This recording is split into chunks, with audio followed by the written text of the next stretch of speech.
Hey guys, and welcome to Quality Shop. I'm really excited to be joined by Lentz Lundy Boxing. Do check him out. Definitely check out his YouTube, TikTok, on all social media platforms. We're going to be breaking down Brook's win over Khan. Obviously, very fresh in the minds of both of us. Lentz actually got it correct. He went for a Brook KO, and for me, I went, I think, a little bit with my heart with Amir Khan winning in the late rounds with a KO. How are you doing, Lentz? I'm doing good. What about you? Yeah, I'm all good. Not too bad. Not too bad. Just recovering from yesterday. Were you surprised? I mean, obviously you predicted it, but were you surprised at how the fight went?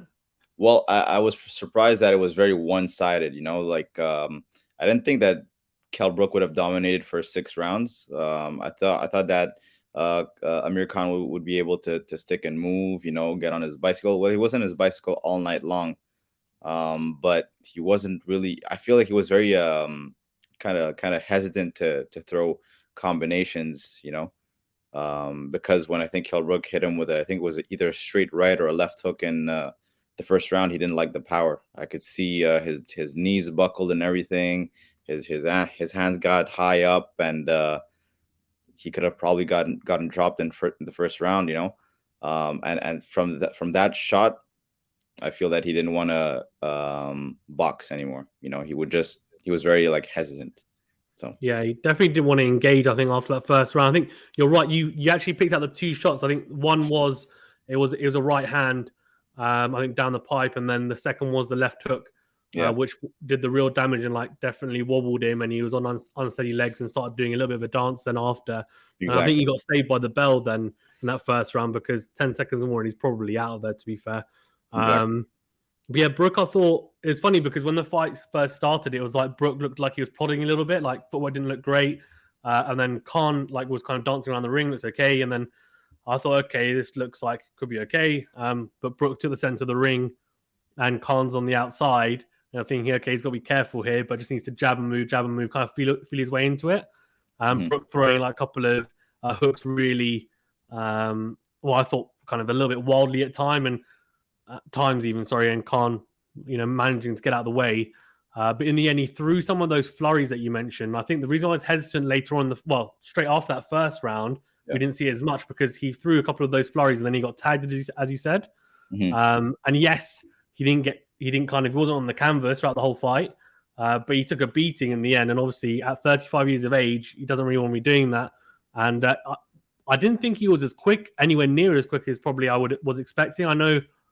Obviously, I don't expect him to be lightning fast like he was 10 years ago, but I thought there was a serious decline in terms of his speed. Did you see that as well? Yeah, so even if you looked at their anatomy, right, you could see that Kell Brook was super cut, super lean. You could see every definition in his body. He looked very solid. And he even fought at 149, right? So that, in my opinion, that was to Brook's advantage because I feel that if they fought at 147, he would have been very drained, and it would have worked for Khan, but they had a catch weight. But yes, I did find that Khan looked very. He looked old. He didn't look like the prime Khan who we used to see 10 years ago. You know what I mean? He wasn't that Khan at 140 or 135. You could even see in his body structure, he didn't look that strong. He didn't look that chiseled. He switched camps. He did go with Terrence Crawford, but it didn't seem to work out for him. But yeah, I do agree. He seemed slower. Seemed a little bit more sluggish. I feel that he was doing this more for a payday rather than for his legacy. And I feel that Kell Brook was doing it for his legacy. Um, but yeah, Khan didn't look like the old Khan. And yeah, he should definitely retire. Yeah. I think Bomac and Terence Crawford obviously is a great camp to be in. And he did say, to be fair, after that, he said, look, no excuses. I had a really good camp. He just said, look, I've kind of, in the post-match or post-fight, sorry, even, he said, I've just really lost the love for boxing. And he cited the fact that I guess he came onto the scene really early as well, really young, 17 in the Olympics, then turned pro soon after, obviously world champ at 21, 22. He said he probably peaked earlier than a lot of other fighters do because of that exposure and the fact that I guess he is that kind of quick hand speed fighter that you see, right? Whereas others don't rely as much on that. But it was, for me, and I can say this from a personal point of view, it is quite upsetting to see, obviously. But you made a really good point, I think, in the fact that maybe it was a little bit of the, oh, let's see if I can beat him, but if not, I get a good payday out of it anyway.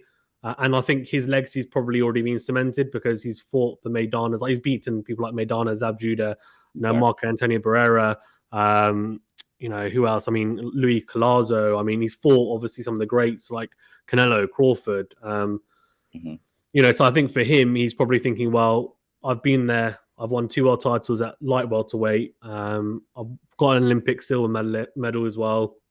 I fought in America, done my business there. And for Brook, I thought it was, well, he's got some good wins, but his whole career he's kind of been chasing Khan, and he wanted that fight.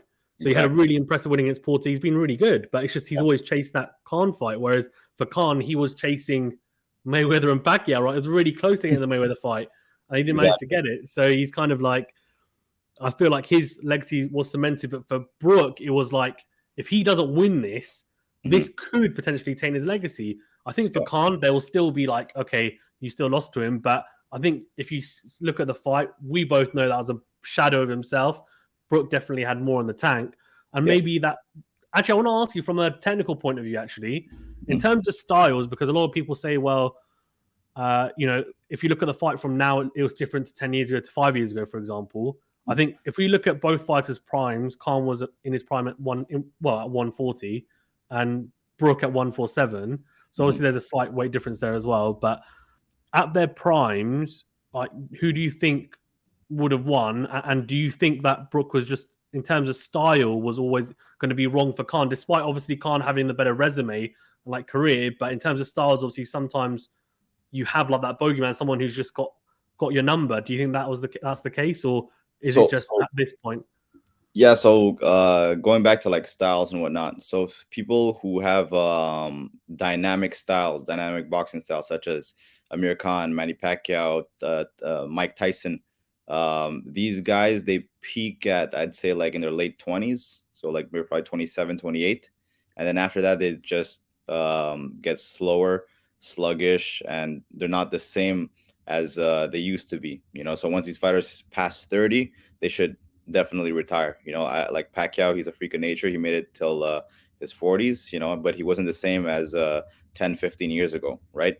But people with styles like, let's say, Golovkin, a Canelo, a Kell Brook, a guy who's just, a guy who stalks you around the ring, who hits you with the hard shots, doesn't take too much damage, able to move their head. These guys have more longevity in the sport. Although I do think that Kell Brook should retire. He should retire on top. But look, if he wants to fight, maybe a big UK fight, maybe against like a Chris Eubank or a Conor Benn, that could probably happen.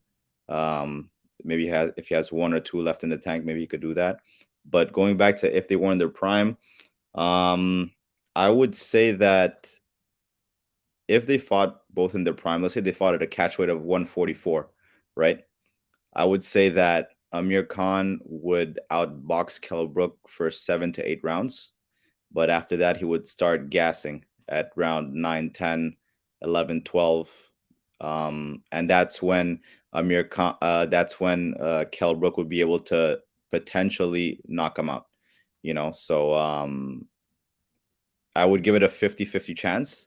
Not more lopsided like today. Like they fought today was, I found it was a little bit more lopsided. But if it was maybe 5-10 years ago, I would have given it more of a 50-50 chance. It would be either Amir Khan outboxing him for 12 rounds, or Kell Brook scoring a late round stoppage. Yeah. So basically, like you've got your of the opinion that it's always going to be a tricky style for Khan, right? He might win that, but he would have to go through obviously adversity. It's not going to be like an easy win at any point, which I kind of agree with. I think obviously he's and it's so funny. It's such a cliche, but I think obviously styles do make fights, and we've seen that with like different fighters. I mean, Joshua is a really good example, someone that I follow closely. I mean, he doesn't like fighters that are smaller and got like faster hand speed. We saw against Povetkin and Ruiz, like he struggled against those guys, right? fun fact regarding Anthony Joshua. My Yeah. buddies who don't know anything about boxing asked me, should I bet on Joshua against Usyk when they fought? Mm. I told everyone bet on Usyk for unanimous decision, and Yeah. everyone tripled up their money. Yeah. So Yeah. Yeah. yeah, Yeah, because we he's not. I mean, Usyk isn't like really small, but compared to Joshua, obviously he's smaller. He's hmm still smaller, right? And he's more nimble on his feet. hmm He's just really well schooled, and he's a southpaw as well. It's like kind of double trouble. And I'm exactly. sure when that fight's announced, we'll be able to discuss that. But like, there's obviously certain styles that fighters don't like, and I feel like for Amir Khan, the Kell Brook style was always one where he's good at timing and countering those fast flurries, and Khan obviously. That's his forte area. That's what he's best at, is being in and out there. Just I guess we'll talk a little bit about what's next, because I know you want both of them to retire, and we can kind of quickly reflect on their careers as well. But in terms of the fight, I mean, what do you think of Kell Brook and his performance? Obviously, you said you think he should retire on top, but hmm how much? So I think some people getting carried away. Some people kind of more muted in their kind of praise for him, saying, "Look, obviously good performance, but he obviously had quite a bit more left in the tank than Khan. Khan hadn't fought for 2.5 years, and Brooks hadn't fought for a year and a half, I think it was, but clearly looked the sharper, as you said, even physically as well. Do you think? I mean, he's obviously nowhere near his peak, I would say, or would you say that? I mean, what did you think in terms of performance? And do you, if he was to get in with a Chris Eubank Jr. or Conor Benn or someone else, what do you rate his chances as well? So, in my opinion, Kell Brook should have drummed the body a little bit more. He was headhunting too much. I don't know if it was something personal where he wanted to give Amir Khan some brain damage or something like that. But yeah, he wasn't working the body enough, in my opinion.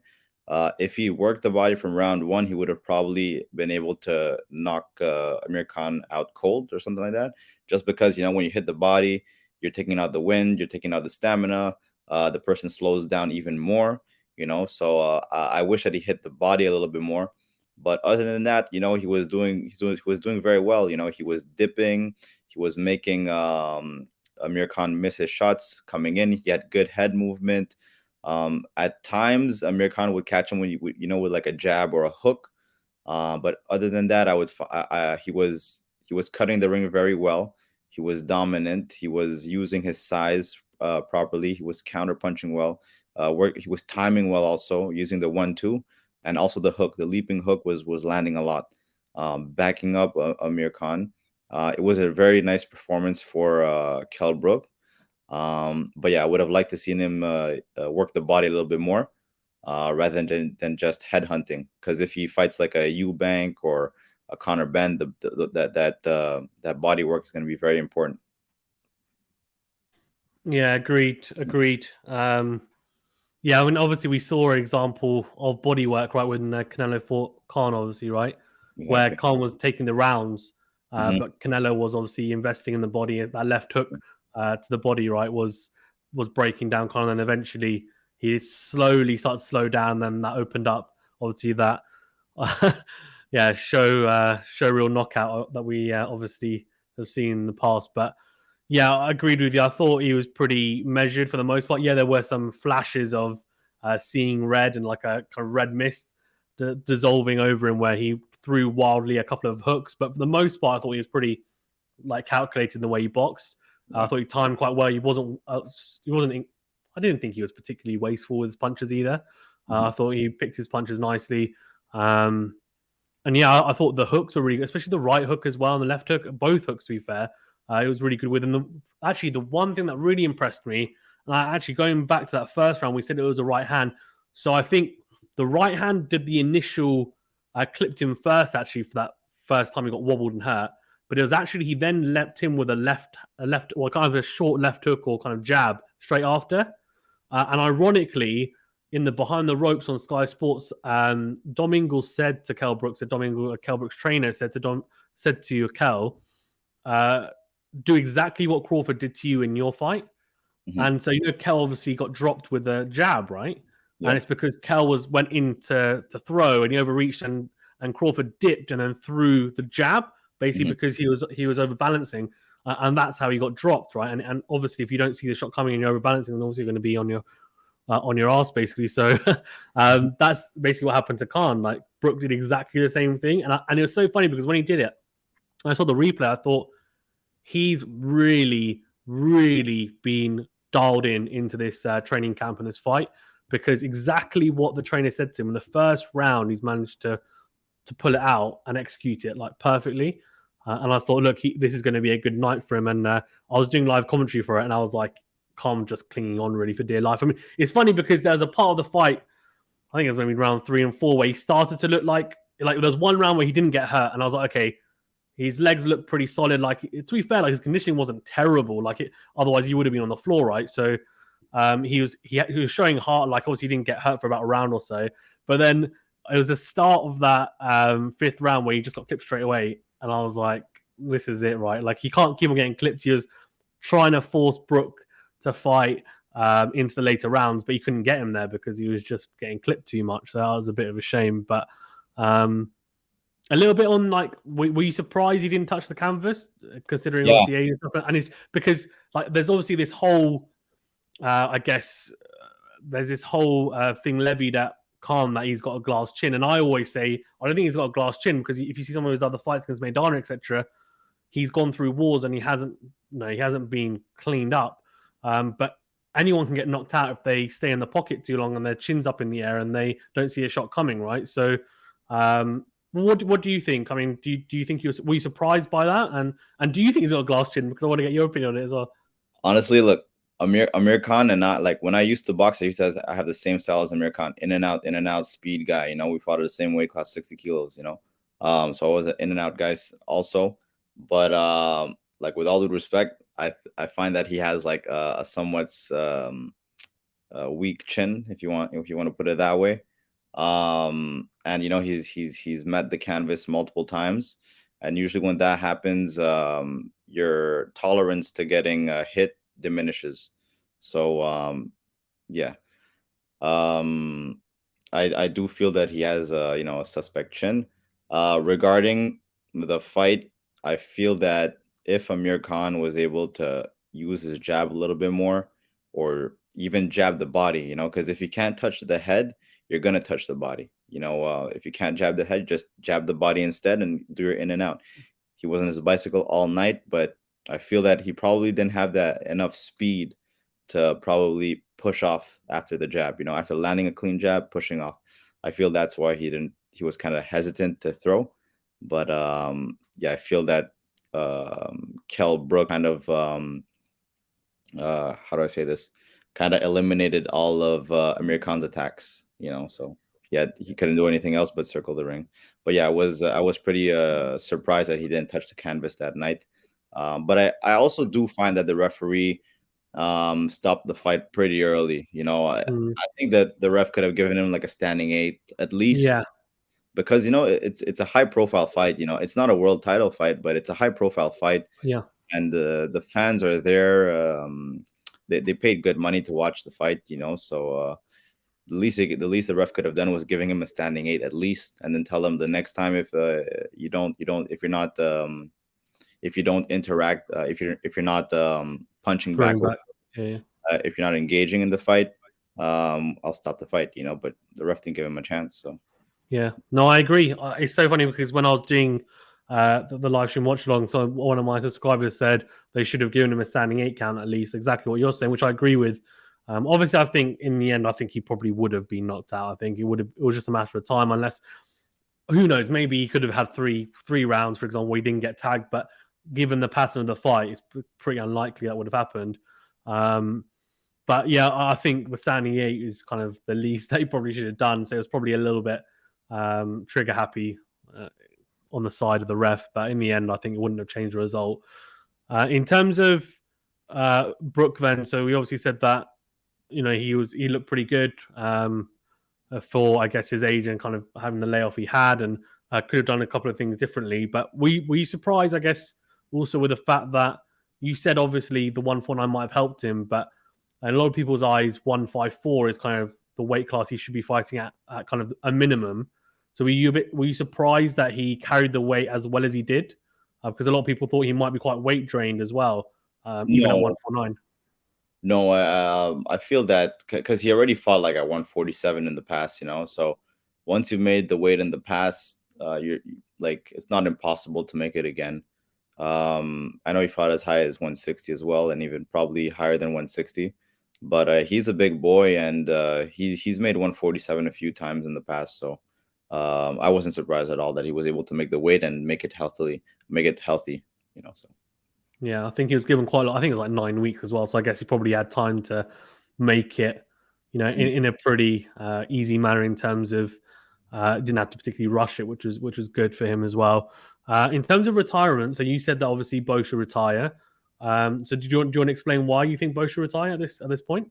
Yeah, so Amir Khan, it's just because he can't compete with the top tens, with these young guys who are out there.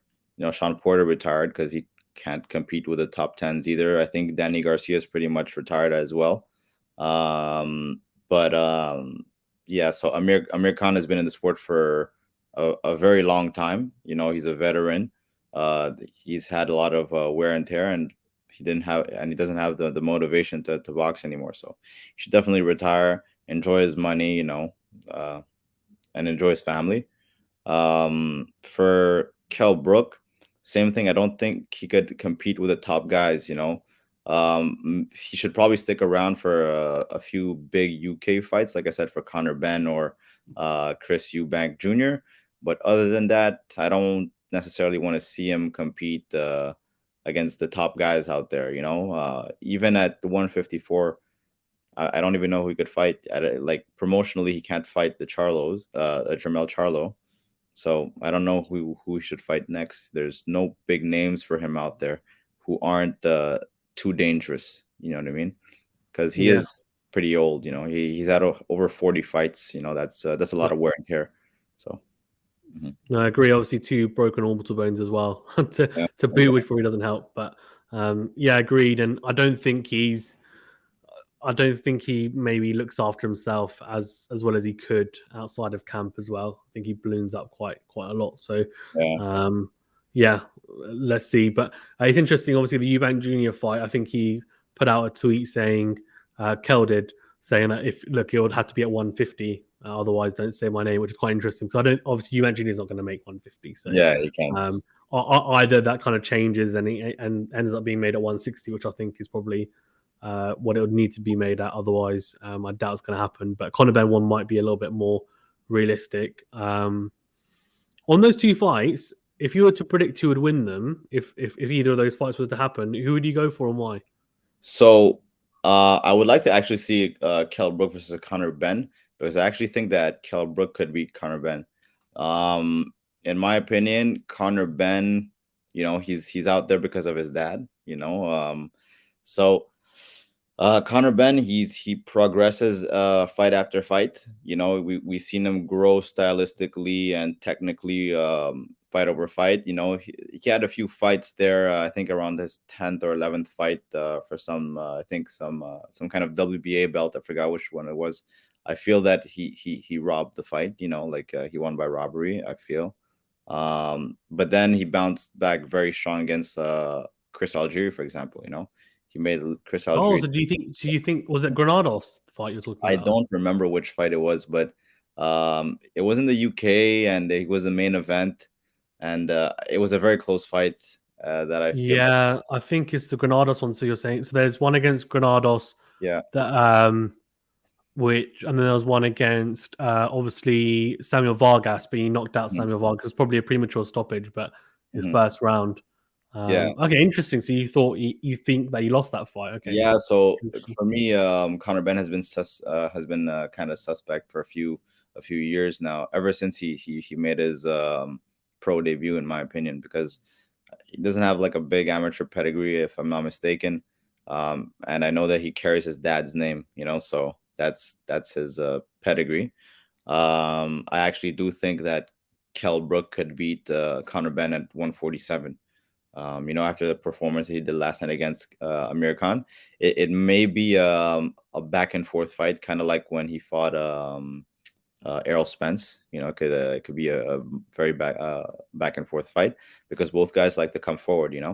And the thing is, Conor Benn is just getting better and better at every fight. You know, he's getting physically stronger, much better conditioned, much more technically sound. You know, he's growing as a boxer.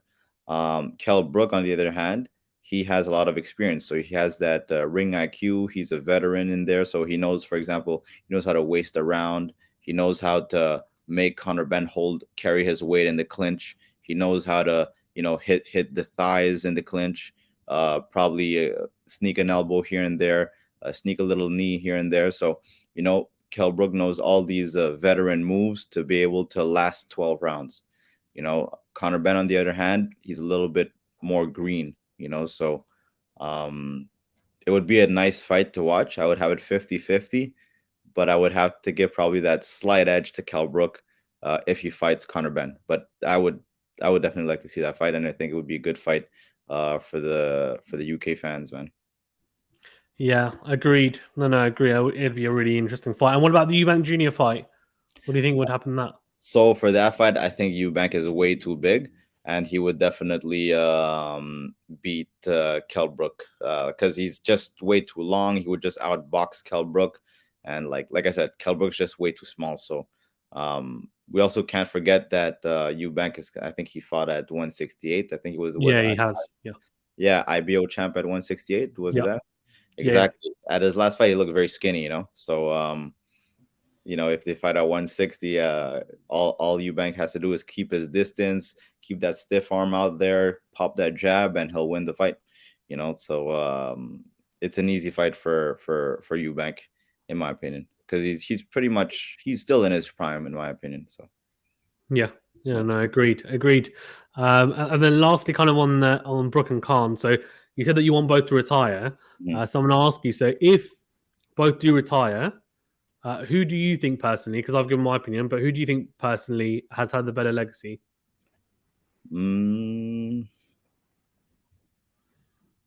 I'd say probably Amir Khan, you know, because, you know, you can't take away an Olympic medal from anyone. You know what I mean? So that's what separates both of them, really, that medal right there.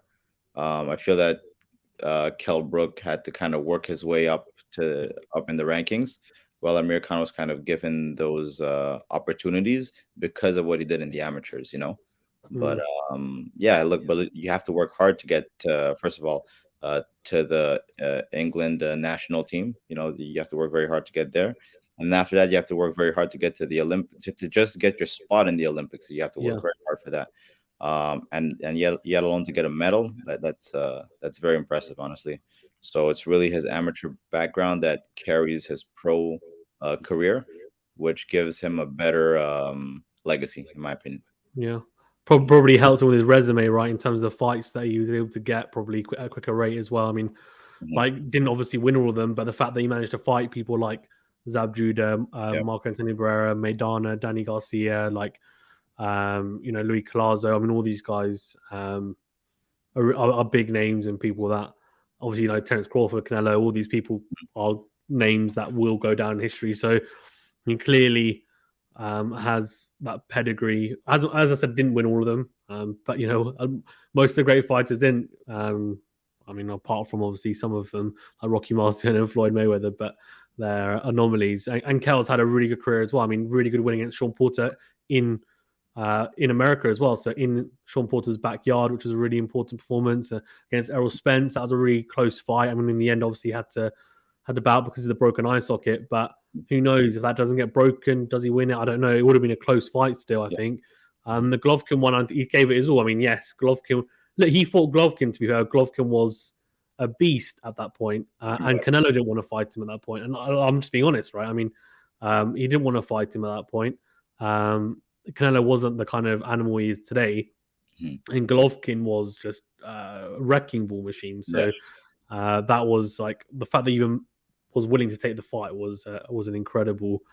I thought that decision, and look, he maybe paid for it like long term, but he definitely dared to be great. And I think both these guys have dared to be great throughout their careers, and can only be applauded for it. So.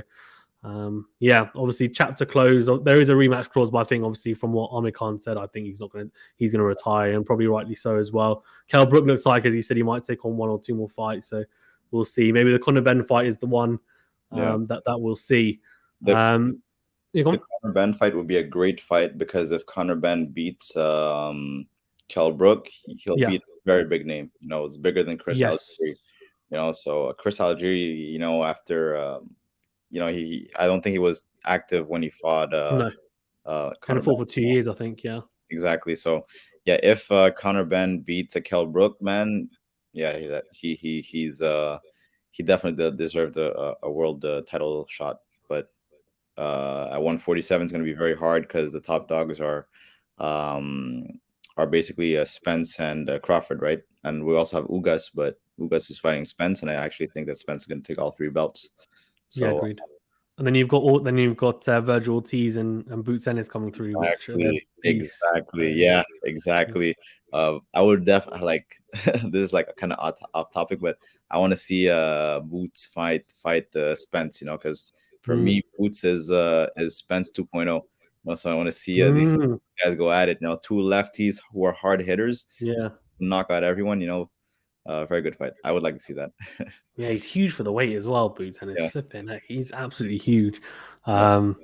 Yeah, I mean that's blockbuster fight for sure. And Mhm. yeah, Conor Benn's an interesting one though because obviously he, as you said, he's. I think like when he first came onto the scene, it was like okay, look, he's looks really suspect. He's just there because of his dad's name. To be fair to him, he's worked really hard. Like he's improved drastically. He's probably been one of the most improved fighters for me over the past like 3 years. Yeah, Obviously, he's not at world level. He's probably at European level at best, I would say. And I would love for him to fight, for example, someone like Avanesian, which he keeps on saying isn't worth his time and stuff. But I think that's because Avanesian is a dangerous fight, and Eddie Hearn himself said it is. So I'd like for him to fight him or Kell Brook. You know, I think that kind of whoever he fights, he then can say, look, you know, I'm worthy of fighting a world for a world title, or at least fight someone who's world level after that. But it'll be interesting. The welterweight division is a really exciting. We'll definitely need to do a chat for the welterweight division, maybe before Spencer Ugas. Maybe we can talk about that preview and also talk about the division because it's very exciting, and hopefully we get to see Spence Crawford, but I don't know. I'm kind of have a feeling it might not ever happen, unfortunately. Probably Spence is probably going to wait for Crawford to turn 40 before they fight, you know, so I don't know. We're going to see. The problem, though, I think the main problem is that because Crawford before was obviously with Top Rank, but now he's not with anyone, right? He's a free agent. But I think the big issue is going to be that once he beats Ugas, which I think he probably will, he'll have 3 belts and he'll probably ask for 75% of the split. Yeah. Which is very cheeky because obviously Crawford's been undisputed in a previous weight class. He's in 140. He's a pound for pounder, but the issue is he just wasn't promoted particularly well and probably didn't promote himself as well as he could have. Yeah. So should really be 50-50, but I think Spence will push for that, and then that will obviously it will never happen at 75-25. So we'll see. Anyways, anything you want to touch on before we wrap up here, Lentz? No, everything is good, man. It was a nice chat, man. Thanks for having me on your show. No problem. Do you want to shout out your handles and stuff as well? I'll put the link as well to your YouTube channel as well in the description. For sure. So on Instagram, it's Lentz Lundy. On YouTube and TikTok, it's Lentz Lundy Boxing. So perfect. Yeah, guys, do check it out. Some really interesting videos, not just on YouTube, but yeah, on TikTok and Instagram as well. Definitely informative as well. I was looking at it thinking, oh, okay, so if I want to work on the bag, obviously, you know, I'm not a boxer, but if I do a couple of like, you know, boxing circuits and stuff like Box Fit, and I was like, okay, this is how I should be punching, etc. exactly. So, yeah, really useful. Coaching videos, instructional boxing videos, technical videos. So if you guys like boxing, tune in. So yeah. I'm pretty sure everyone watching will. So definitely do check it out. Do subscribe to his channel as well for more content. And if you are new to this channel, do subscribe if you don't mind. Hit the like button as well if you enjoyed the chat. And if you're watching on Spotify or Apple Podcasts, Google Podcasts, all of that, or listening even as well, do follow us, subscribe, like it, all that good stuff. I know it's all different. Thank you very much, guys. Stay safe and well, and we'll see you on the next video. Thank you very much.